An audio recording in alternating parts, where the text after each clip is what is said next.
Kisah akan berfokus pada seorang pria bernama Do Yubin, guru honorer di salah satu SMA dan kini sedang menghukum dua murid laki-laki yang ketahuan diam-diam memotret aurat wanita. Masih untung mereka ketahuan oleh Yubin dan hanya dihukum dengan cara seperti ini, karena bila tertangkap oleh guru lain, maka bisa saja mendapat hukuman yang lebih berat. Yubin mempersilahkan salah satu murid bernama Jiho pergi setelah ia menasihatinya agar tidak mengulangi perbuatannya itu. Kemudian ia menasihati Sungmin, murid satunya lagi yang kebetulan adalah calon adik iparnya. Berbeda dengan Jiho yang terlihat menyesal, Sungmin justru meminta agar Yubin tidak menghukumnya dan juga membela diri dengan mengatakan bahwa Jiho lah dalang dibalik semua ini. Meski sudah berjanji pada tunangannya untuk tidak lagi menginjakan kaki ke bar, Yubin masih tak bisa menolak ajakan teman dekatnya setelah si teman bernama Samsul mengingatkan jika si tunangan itu masih di luar negeri dan belum tahu kapan akan pulang ke Korea. Sehingga selama si tunangan tidak tahu, Yubin masih aman hanya untuk sekedar bersenang-senang malam ini. 너는 Setibanya di bar, tak biasanya tunangan Yubin tiba-tiba video call yang membuatnya sangat panik. Yubin langsung keluar dan menjauh dari bar untuk mengangkatnya. Namun belum juga sempat diangkat, panggilan itu keburu terputus karena Yubin sudah terlalu lama mendiamkannya.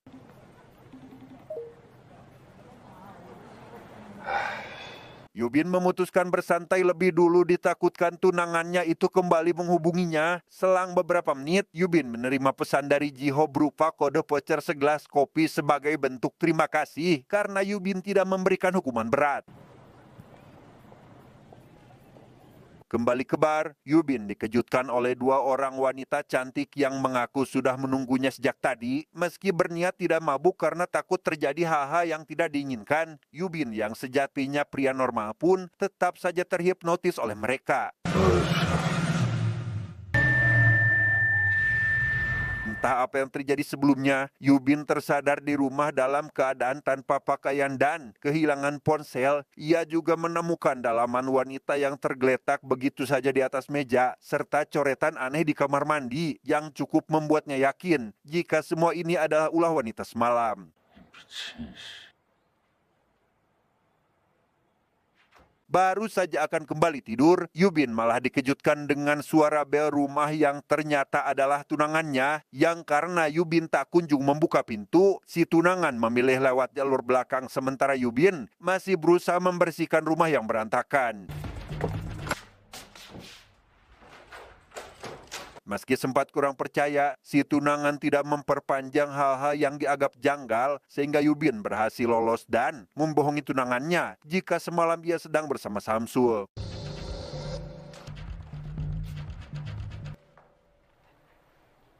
Untuk mengetahui apa yang terjadi, Yubin mendatangi Samsul untuk menceritakan semuanya termasuk tentang HP-nya yang telah hilang. Samsul mengaku hanya mengetahui jika Yubin pulang duluan dengan diantar dua wanita dan tidak tahu apa yang terjadi selanjutnya.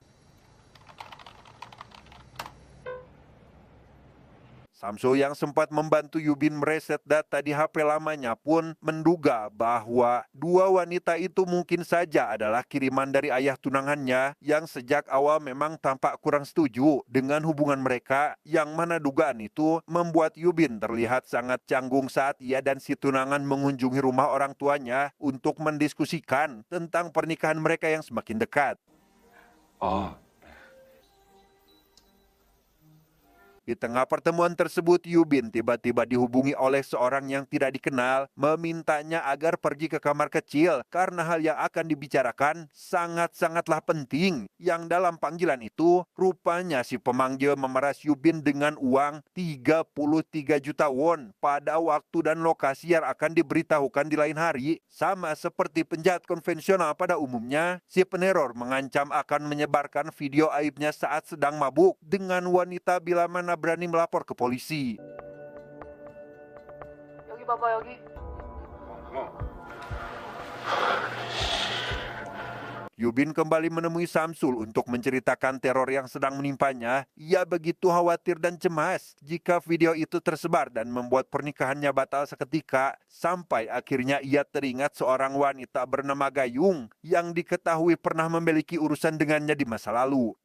정말 Yubin dan Samsul sempat kesulitan mencari informasi keberadaan Gayung karena ia sudah menghilang sejak kasusnya 7 tahun lalu dan tak satu pun sisa fotonya di internet, di mana satu-satunya petunjuk yang tersisa adalah Gayung pernah melaporkan Yubin dan Samsul ke polisi pada kasusnya itu. 7년 전에 Tunangan Yubin mulai merasa ada yang aneh karena belakangan ini Yubin tampak murung dan tidak bersemangat padahal hari pernikahannya semakin dekat. Hal itu terbukti saat tunangannya melakukan fitting gaun pernikahan dan Yubin hanya diam saja sepanjang di sana. Si tunangan hanya mengingatkan untuk tidak mengecewakannya karena dengan pernikahan ini ia harus melawan sang ayah yang kurang menyetujui hubungan mereka. 도유빈 씨, wake up. Setelah menceritakan kecemasannya, si tunangan tiba-tiba menerima panggilan dari nomor tak dikenal yang membuat Yubin deg-degan karena takut dari si peneror dan membocorkan videonya. Sempat meminta si tunangan untuk tidak mengangkatnya dengan alasan penipuan. Si tunangan tetap tidak mendengarkannya dan langsung mengangkat panggilannya saat itu juga. Dan benar saja, panggilan itu ternyata dari si peneror karena sempat mengatakan agar si tunangan menyumbangkan pakaian bekas ke belakang villa, yang mana kalimat itu langsung dimengerti oleh Yubin sebagai petunjuk lokasi yang dimaksud si peneror untuk menaruh uang tebusan. 누군데? Esok harinya uang yang sudah disiapkan Yubin dimasukkan oleh Samsul ke dalam tong berisi pakaian bekas. Kemudian mereka menunggu untuk melihat siapa orang yang datang mengambilnya. Namun selang beberapa menit, Yubin malah dikejutkan oleh kemunculan Jiho, murid yang beberapa hari lalu dihukum karena kebetulan memang tinggal di sekitar sini. How you doing, buddy? Yeah. Bye. I'll see you. Saat hari mulai petang, Yubin melihat petugas kebersihan sedang akan memindahkan beberapa pakaian bekas di hari itu untuk dikosongkan. Yang ketika si petugas mulai memegang kantong berisi uang itu, Yubin pun langsung menganggap jika dialah pelakunya sehingga...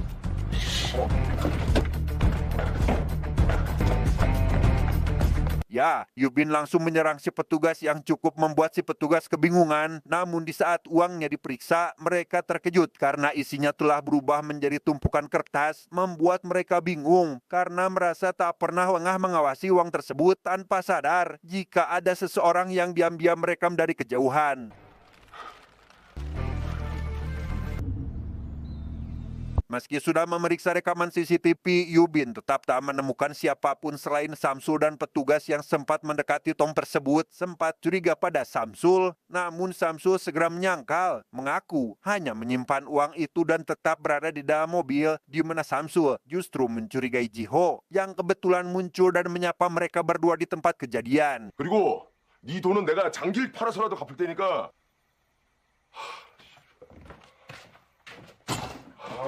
Di tengah kebingungannya, ponsel Yubin kembali menerima panggilan dari si peneror. Kali ini ia meminta 33 juta won dalam bentuk Bitcoin yang sangat membuat Yubin muak. Padahal Yubin ingin bertemu dan bicara baik-baik, tapi panggilan itu keburu ditutup tanpa memberikan waktu untuk Yubin memberikan penjelasan.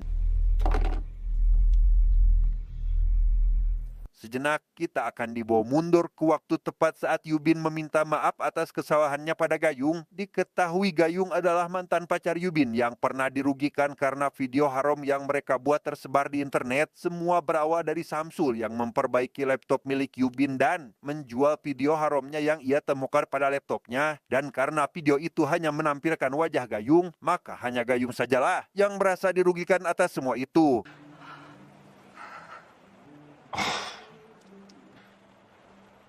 Dengan entengnya, Yubin meminta Gayung berdamai dan memberikan uang hasil patungan seolah semua lukanya bisa diselesaikan begitu saja. Gayung sebenarnya tidak ingin uang melainkan ingin Yubin merasakan apa yang ia rasakan seperti menjadi bahan gunjingan dan hidup penuh dengan kehariwangan. Intinya, Gayung ingin Yubin merasakan seluruh penderitaan yang selama ini ia tangguh sendirian. 네가 한 짓 때문에 내 인생 다 망쳤으니까 아니라고. 진짜 아니라고. 너 왜 이렇게 날 못 믿어? 내가 똑같이 갚아줄 거야. Saat sedang mengajar murid-muridnya, Yubin masih saja memikirkan bagaimana rasa malu yang akan ia tanggung jika video itu sampai tersebar. Yubin sadar bahwa ia adalah seorang guru yang seharusnya memberikan contoh baik bagi para muridnya, di mana semua tekanan itu membuat Yubin tak bisa fokus, hingga beberapa murid yang memperhatikannya pun mulai keheranan. 네가 한 짓 때문에 내 인생 다 망쳤으니까 Di tengah keputusasaan itu, Yubin menerima panggilan dari Samsul yang mengaku telah menemukan keberadaan Gayung. Tanpa berlama-lama, Yubin pun langsung menuju ke lokasi yang ternyata berlokasi di sebuah pemakaman umum. Sempat ada pikiran jika Gayung sudah meninggal, Yubin pun akhirnya lega setelah melihat Gayung masih hidup dan sibuk bekerja. Karena hanya Yubin, Samsul, dan Gayunglah yang tahu kasus mereka, Yubin tentu mencurigainya sebagai dalang pemerasan tersebut dengan motif balas dendam. Namun meski Gayung mengaku bahwa ia memang sangat ingin balas dendam, Gayung menyangkal semua pemerasan yang Yubin ceritakan. 나도 너는 아니라고 믿고 싶은데. Tak lama muncul suami Gayung yang memang sudah mengetahui semua masa lalunya. Melihat orang yang telah menghancurkan hidup istrinya santai di depan mata, si suami pun langsung membabi buta karena sudah sangat lama menahan hasrat untuk menghabisi Yubin.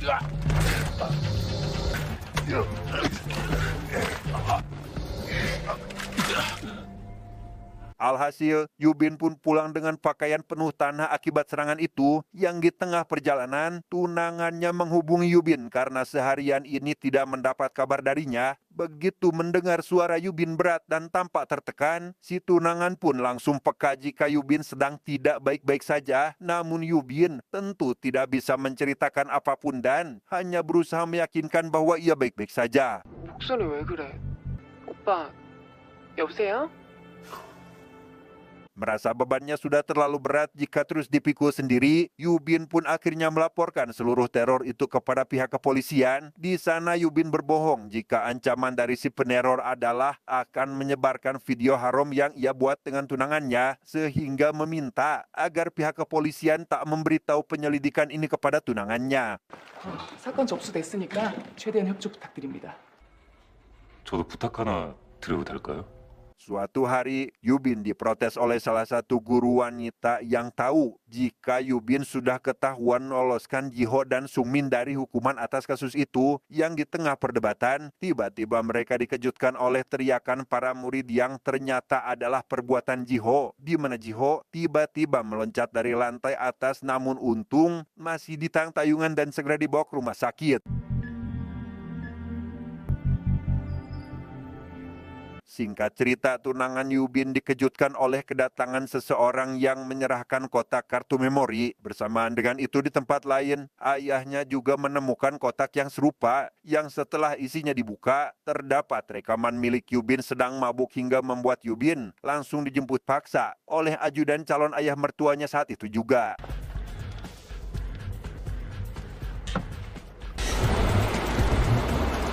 Yubin akhirnya kabur dari mobil tapi langsung tertangkap oleh calon ayah mertuanya yang memang sudah melihat video itu. Si ayah yang kesal pun hampir melempar Yubin ke sungai yang membuatnya sangat menyesal mengiyakan ajakan Samsul pada malam itu.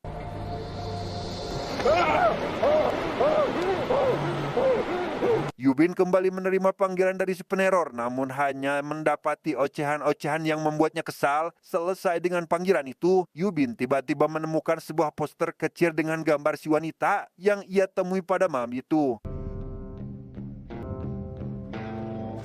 Tak ingin menyia-nyiakan kesempatan, Yubin langsung menanyakan siapa nama dan di mana keberadaan si wanita kepada pria yang menyebarkan poster itu. Si pria mengatakan jika ia mengambil foto dari siaran langsung di media sosial dengan nama akun yang langsung Yubin stalking ketika sudah tiba di rumahnya. Dalam siaran langsung itu, Yubin mengirimkan hadiah senilai 33.000 won, membuat mereka heboh dan yakin jika pengirimnya adalah orang yang mereka kenal. Mereka bahkan bersedia melakukan apapun lagi yang diperintahkan, entah siapa orang yang dimaksud. Namun Yubin langsung memanfaatkan kesempatan ini untuk mengatur pertemuan. 고마워요. 아리가또 고마워요. 오빠 진짜 사랑해. 오빠 짱. Setelah menunggu sekitar 30 menit dan tak menemukan siapapun, kedua wanita itu akhirnya memutuskan untuk pulang saja tanpa sadar jika Yubin sudah sejak tadi memperhatikan mereka dari luar. Dalam perjalanan pulang itulah, Yubin sengaja menabrakkan mobilnya ke mobil kedua wanita itu saat sedang lampu merah. Tak terima mobilnya lecet, mereka akhirnya turun sambil marah-marah dan meminta Yubin keluar untuk bertanggung jawab. Tapi tiba-tiba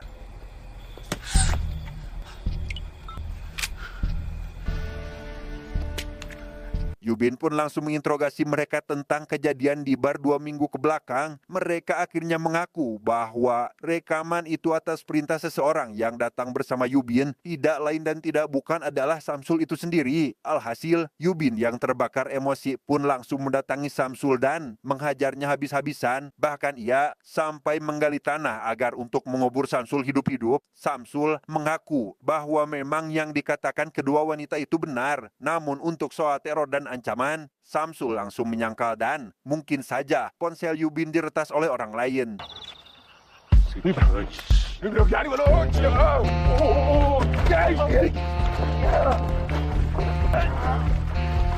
Ditemani Samsul, Yubin pergi ke konter untuk memeriksa apakah ponselnya itu benar-benar diretas atau tidak. Yang mana kupon kopi pemberian Jiho dan video yang dikirim pada ponsel barunya rupanya adalah sebuah virus yang sama untuk meretas semua data ponselnya, sehingga membuat Samsul yakin jika kemungkinan Jiho lah pelaku dari semua ini. 타이저 소재야.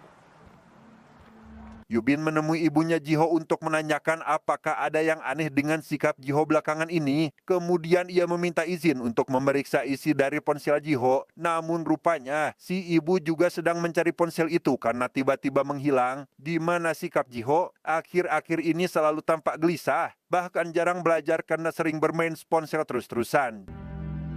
그런데 지호는 왜 투신을 안 갈까? Yubin kembali bertanya apakah ada orang lain yang sempat mencari ponsel Jiho selain dirinya. Si ibu menjawab bahwa pasca Jiho dilarikan ke rumah sakit, ada seseorang yang juga mencari ponselnya. Mendengar nama yang disebutkan si ibu, Yubin yakin jika orang itulah dalang dibalik semua teror ini. Rupanya ponsel Jiho yang sebenarnya telah dikirim ke rumah guru wanita oleh Jiho sebelum lompat, dan setelah memeriksanya, si guru dan Yubin berdiskusi untuk menjebak si pelaku dan menyusun rencana bersama polisi. Yubin sengaja membiarkan ponselnya tetap diretas agar pelaku masih mendengar percakapannya dengan polisi atau guru wanitanya yang dalam panggilan itu Yubin bersandiwara seolah mengetahui lokasi ponsel milik Jiho, yang mana semua itu dilakukan agar pelaku datang ke lokasi yang dimaksud. Tak lama, si pelaku benar-benar mendatangi tempat itu dan mulai mencari ponselnya. Yubin yang tiba lebih dulu pun langsung muncul dan menanyakan apakah ia sedang mencari ponsel Jiho. Sehingga disinilah semuanya terungkap bahwa kejahatan yang dilakukannya adalah sebuah bentuk perundungan terhadap Jiho dan pelaku yang selama ini meneror, meretas, serta memanipulasi keadaan adalah Sung Min, adik dari mantan tunangan Yubin sendiri. Semua itu ternyata berakar dari rasa cemburu, iri dengki dengan Jiho yang selalu mendapat perlakuan lebih baik dari guru karena lebih berprestasi, yang mana pada kesempatan ini Sung Min justru ingin menghukum Yubin atas semua informasi yang ia dapatkan di dalam ponselnya dan menganggap jika mereka sama-sama bermasalah dan penyebar video haram sehingga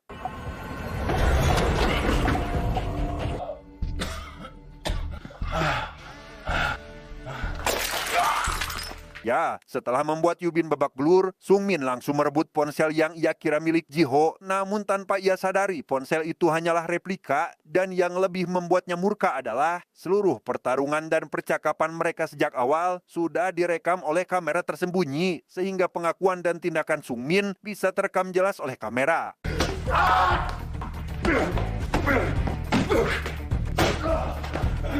Pada akhirnya, sekolah kembali tenang tanpa kasus perundungan karena Sungmin dan antek-anteknya sudah diamankan di kantor polisi, sementara Jiho sendiri mulai pulih dan belajar berjalan lagi hingga membuat Yubin lega karena muridnya itu baik-baik saja. Pulang dari Jiho, Yubin ke kantor polisi untuk menjenguk Sungmin yang masih ditahan di kantor polisi. Meski masih di bawah umur, Sungmin tetap mendekam beberapa hari sebagai konsekuensi agar tidak lagi merugikan siapapun. Di sana Sungmin sekonyong-konyong meminta Yubin menandatangani petisi dan memaafkan dirinya secara manusiawi yang langsung mengingatkan Yubin pada Gayung. Karena itu jugalah kalimat yang persis ia katakan kepada Gayung di masa lalu. 인간적으로 해결해요. 인간적으로. 인간적으로 해결하자. Tamat.